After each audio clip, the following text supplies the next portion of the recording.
তোমার নাম? আদৃত সরকার। আজকে রেজাল্ট বেরিয়েছে, কেমন হয়েছে রেজাল্ট? হ্যাঁ, আমি রাজ্যে প্রথম স্থান অধিকার করেছি পশ্চিমবঙ্গের। কত নাম্বার জানা গেছে?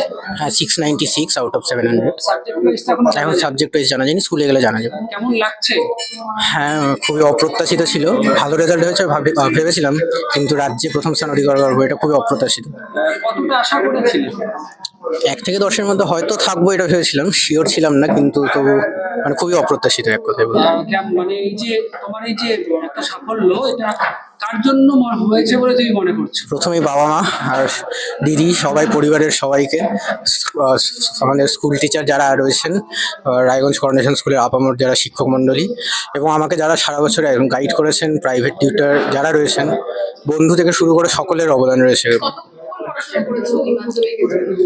ওরকম কোনো বাধা ধরা শিডিউলে ফলো করতাম না, তবে যতটুকু ইচ্ছে হতো প্রতিদিন ততটুকু করতাম। এবং ভবিষ্যতে কি লক্ষ্য? ভবিষ্যতে আপাতত মেডিকেলে যাওয়ার লক্ষ্য রয়েছে, তবে অন্য কোনো লাইনে যদি ইন্টারেস্ট ডেভেলপ করে তবে সেটা পার্সিউ করতে পারি। কোন স্কুলে ভর্তি হওয়ার ইচ্ছা আছে? আমাদের স্কুলেই হয়তো করোনেশন স্কুলেই ভর্তি হবো।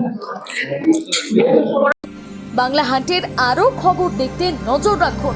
বাংলা খবর মানেই বাংলা হান্ট।